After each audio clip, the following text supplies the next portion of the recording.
Praise the lord. హల్లెలూయా.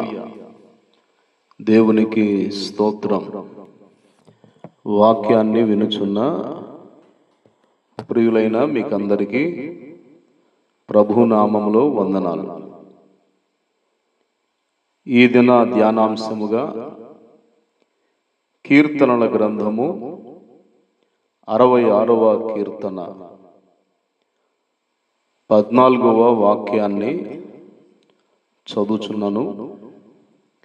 శ్రద్ధ కలిగి ఆలకించండి. నాకు శ్రమ కలిగినప్పుడు నా పెదవులు పలికిన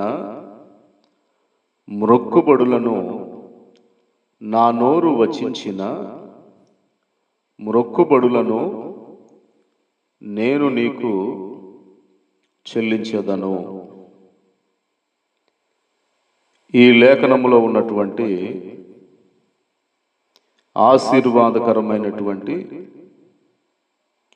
అర్థాన్ని, పరమార్థాన్ని చక్కగా మనము గ్రహించినట్లయితే, భక్తుడు శ్రమ కలిగినప్పుడు తాను చేసినటువంటి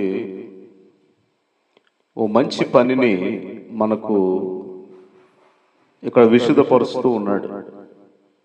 నాకు శ్రమ కలిగినప్పుడు తానేం చేశాడు? శ్రమ కలిగినప్పుడు తానేం చేశాడు అంటే, ఆ శ్రమ తీరిపోవాలని, ఆ శ్రమ దేవుడు తీర్చాలని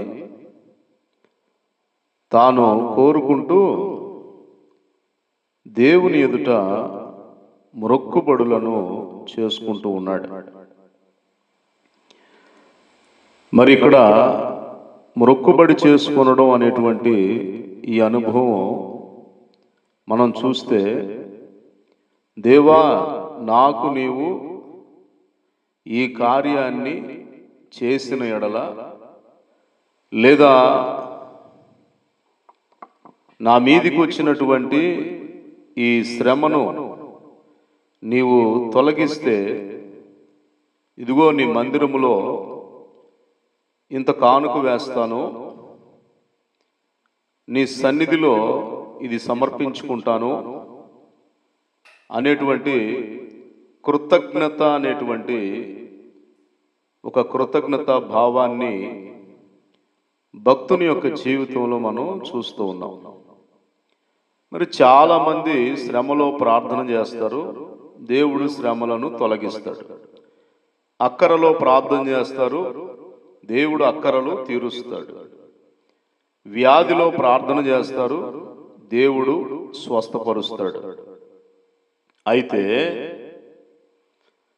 కృతజ్ఞత అనేది మానవులు చెల్లించే క్రమంలో కొందరు మరిచిపోతే, కొందరు తెలిసి కూడా నిర్లక్ష్యం చేస్తారు.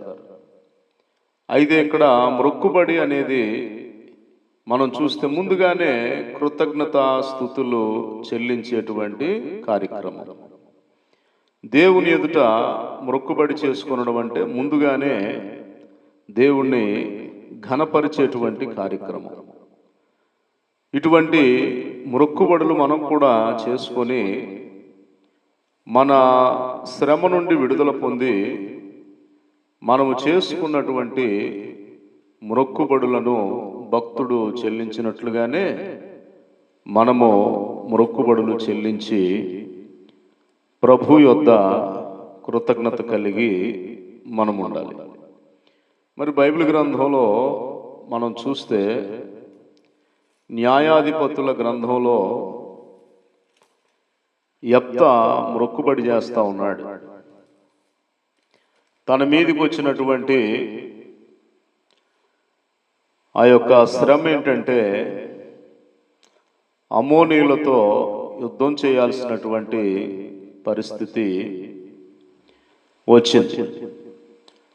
అయితే యెఫ్తా అది వరకు యుద్ధం చేసినటువంటి అనుభవం కలిగిన వాడు కాదు, కానీ యుద్ధానికి వెళ్ళవలసినటువంటి పరిస్థితి వచ్చింది. యుద్ధానికి వెళ్ళేటువంటి ధైర్యం ఉంది. దేవుని ప్రజలైన ఇశ్రాయేలుల పక్షాన నిలిచి యెఫ్తా యుద్ధం చేయవలసిన వాడై ఉన్నాడు. అయితే ఆ యుద్ధంలో యెఫ్తా గెలుస్తాడో అమోనీయులు గెలుస్తారో యెఫ్తాకు తెలియదు. శత్రువు యొక్క బలమెంతో అవగాహన కూడా లేదు. భయంకరమైనటువంటి శ్రమగా ఆ యొక్క యుద్ధము తన ముందుంది. అయితే యెఫ్తా ఏం చేశాడు అంటే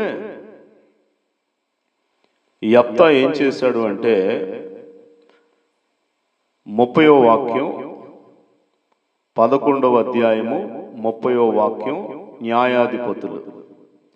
అప్పుడు యెఫ్తా యెహోవాకు మొక్కుకొనెను, ఎట్లనగా నీవు నా చేతికి అమ్మోనీయులను నిశ్చయముగా అప్పగించిన ఎడల నేను అమ్మోనీయుల యొద్ద నుండి క్షేమముగా తిరిగి వచ్చినప్పుడు నన్ను ఎదుర్కొనుటకు నా ఇంటి ద్వారము నుండి బయలుదేరి వచ్చునదేదో అది యెహోవాకు ప్రతిష్ఠితమగును, మరియు దహన బలిగా దాన్ని అర్పించదనెను. ఇలా యెఫ్తా మొక్కుకొని యుద్ధానికి వెళ్ళాడు. యుద్ధములో జయం వచ్చింది. మరి మొక్కుబడి చేసుకున్నాడు గనుక, దేవునికి మాట ఇచ్చాడు గనుక దేవుడు అతనికి విజయాన్ని దయచేసినట్లుగా ఇక్కడ మనము చూస్తూ ఉన్నాం. గనుక విశ్వాసులమైనటువంటి మనము, దేవుని పిల్లలమైనటువంటి మనము అనేకమైన శ్రమలు ఎదుర్కొంటున్నాము కానీ, అనేకమైన శోధనలు అనుభవిస్తున్నాము కానీ దేవునికి మొక్కుకొనడం మాత్రం మరచిపోతూ ఉన్నాం. తన మీదకి వచ్చిన శ్రమలో, తన మీదకి వచ్చినటువంటి ఆ యొక్క యుద్ధములో విజయం పొందడానికి యెఫ్తా చేసినటువంటి కార్యాన్ని మనము కూడా మన జీవితంలో మనము చేస్తే చక్కగా మంచి ఫలితాన్ని మనం పొందగలుగుతాం. గనుక మొక్కుకోవాలి. మొక్కుకొని మనము కార్యమును ప్రారంభించి ఆ కార్యములో తప్పక మనము జయాన్ని పొందుతామని ఈ వాక్యాల ద్వారా మనం నేర్చుకోవచ్చు. కనుక మొక్కుబడి చేసుకోండి. మొక్కుబడి చేసుకుంటే చక్కగా దేవుడు మొక్కుబడి చేసుకున్న ప్రతి ఒక్కరికి కూడా ఆయన విజయాన్ని ఇచ్చేటువంటి దేవుడుగా ఉన్నాడు. గనుక మొక్కుబడి చేసుకోండి. యెఫ్తా మొక్కుబడి చేసుకున్నాడు. ఆ మొక్కుబడికి తగినటువంటి విజయాన్ని దేవుడు దయచేశాడు. అలాగనే మన యొక్క జీవితాల్లో కూడా మొక్కుబడి చేసుకుందాము. మొక్కుబడులను దేవునికి చక్కగా చెల్లించుకొని మరి ప్రతి విధమైనటువంటి శ్రమలో, శోధనల్లో మనము చక్కగా మంచి ఫలితాలను మనం పొందొచ్చు. గనుక శ్రమ వచ్చింది, కష్టం వచ్చింది, వ్యాధి బాధలు వచ్చాయి, మన ముందు నిలిచాయి.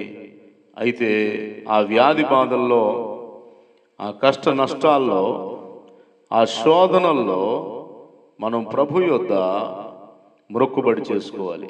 మరి నీవేమి చెల్లిస్తానని ఆయనకు మొక్కుబడి చేసుకుంటావో, నీ స్థితికి తగినట్లుగా, నీ పరిస్థితికి తగినట్లుగా నువ్వు మొక్కుబడి చేసుకున్నట్లయితే చక్కగా కార్యాన్ని దేవుడు నెరవేరుస్తాడు. ఆయన యొద్ద మోకరించి కన్నీళ్లతో మొక్కుబడి చేసుకుంటే దేవుడు ఎవరిని సిగ్గుపరచడు. యెఫ్తాను దేవుడు సిగ్గుపరచలేదు. యెఫ్తాకు మొక్కుబడి చేసుకోగానే దేవుడు అమ్మోనీయుల మీద విజయాన్ని ప్రసాదించి విజయోత్సాహంతో నింపాడు. నువ్వు, నేను, మనమందరము కూడా మొక్కుబడి చేసుకొని కార్యములను మరి ప్రారంభించినట్లయితే దేవుని సన్నిధి నుండి మనము మంచి ఫలితాలు పొందగలం. మరి ఈ దినము నుండి, ఈ వాక్యాన్ని విన్న ఈ క్షణం నుండి కూడా ఓ మంచి మొక్కుబడి చేసుకోవాలి. నా శ్రమలో నేను మొక్కుబడి చేసుకోవాలి. నా ప్రభు నా మొక్కుబడులను అంగీకరించి నాకు శ్రమ నుంచి విడుదల చేస్తాడు. అప్పుడు ఆయనకు నేను చెల్లిస్తానని ఒప్పుకొనిన మొక్కుబడులు చెల్లించి నా దేవుణ్ణి నేను ఘనపరుస్తాననేటువంటి ఒక మంచి తీర్మానం చేసుకొని ప్రతి ఒక్క శ్రమలో మనము విజయాన్ని పొందుదాం.